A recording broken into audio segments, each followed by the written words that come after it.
Hello everyone, welcome to Grandmaster Srinath Narayanan waiting for his opponent to start the game. Srinath has the white pieces and he takes on the experienced international master Vikramaditya Kulkarni. The game has begun. Srinath opens the game with knight f3.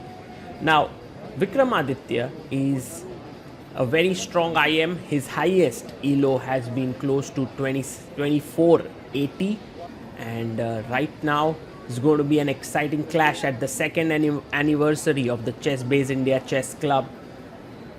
Srinath goes for this Vincent Keimer variation where you delay the push of your d pawn, and Vikramaditya goes for a very simple setup. He says, I get my knight out, my bishop out, and I'm going to simply castle. b3 played and black castles it out. Bishop comes on this long diagonal, and now it's time to strike in the center. c5 played.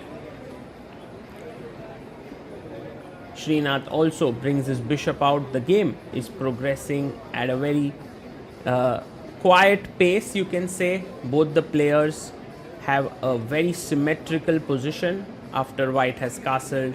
And Vikramaditya breaks the symmetry a bit. He could have played bishop d7, but he decides to hit in the center. Srinath pushes his pawn in the center as well, and now you take,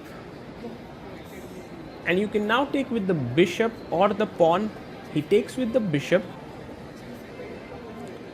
and bishop comes out to b7. So black can be quite happy with this opening position because all his pieces are well developed and there doesn't seem really an issue. He goes knight c6.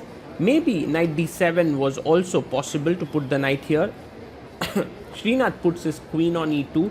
And this is a small edge that white has, that he can put his rooks on d1 and c1. So Vikramaditya takes in the center. Srinath doesn't want an isolated pawn, so he doesn't take back with the pawn. He takes with the knight. Knight goes to a5. And now the game starts getting interesting because now the bishop is hanging. Srinath puts his bishop on a6, presses the clock. He has 14 minutes. Vikramaditya has 10 minutes. Queen takes a6. And now you can see the queen is putting a bit of pressure on the queen side. So immediately black wants to get rid of the queen. Exchanging wouldn't make sense. So Srinath comes back, and next move he wants to wrest control of the c file with rook c1. So immediately queen b7 played. This seems very equal and black has been playing quite well. Now Srinath immediately starts action in the center. He wants to push his pawn here. Bishop comes to b4. This is going to get interesting because now the knight is kind of undefended by a piece, and after knight f3 Srinath wants to take this. So it might be a wise idea to go back, but then it doesn't make sense. You can even move your knight, but he plays his rook. Now can white actually take on f6 and destroy the structure? Well, Vikramaditya feels it's not a big deal, and that's the reason why he's played his rook there. a3 played by Srinath, and now black can actually go back or can even take on d2. He takes, which is logical. Knight takes. And now can black enter the position with his rook on c2? Yes, he does. Rook comes into c2, and now Srinath takes on f6, takes back and pushes his pawn to b4. Knight c4 is possible, but then there's a check, and so Vikramaditya takes on d2. Very interesting simplification here that he has indulged in. Queen takes d2 and now jumps in with the knight to fork the rook and the queen. Srinath moves his queen closer to the black king. The rook is chopped off. Rook takes, and the position may be slightly better for white because of this weakness on f6. But Vikramaditya is not worried because if you take on f6, black can take on e4 and is completely fine. So Srinath goes h4. What a multi-purpose move. He takes away the back rank issues and also is creating an attack with his h-pawn. So fantastic chess there.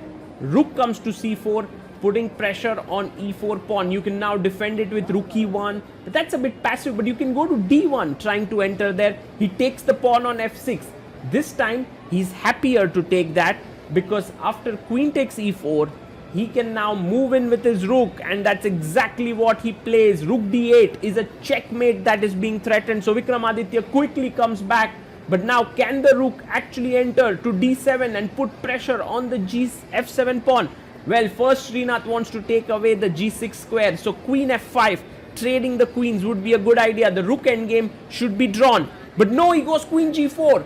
A massive mistake, because now, although the rook and pawn are hanging, the rook can move up and swing over, and this is curtains for black. You can see Srinath concentrating tremendously. He wants to find the win. He has 4 minutes to figure out if this position is winning or not, but I think he will be able to do it. Rook d3 is the move, and he finds it. Brilliant job there. Queen h5, and now rook g3 check is already game over, because after king f8 you can give a check and pick up this rook on c8. So check comes in, king f8 and queen h8 check.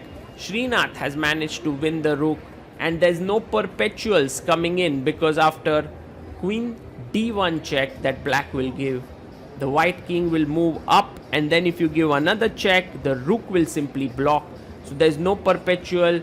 Vikramaditya tries his last trick there, if there's any left, but the position is lost. It was actually a fantastic game from the perspective that both players played the opening well, the middle game well, but then towards the end, when the time started to run low, Srinath managed to get this trick in where black's slightly weakened king led to his own downfall there, and now the queen will simply come back and defend the f2 square, and then white is pawn up, rook up, and completely winning. Vikramaditya resigns there.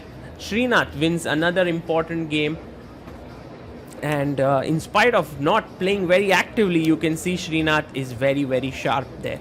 The players then discuss with each other. Let's hear if we can listen to them, what they are analyzing, and it's also very nice to see them analyzing with each other after the game.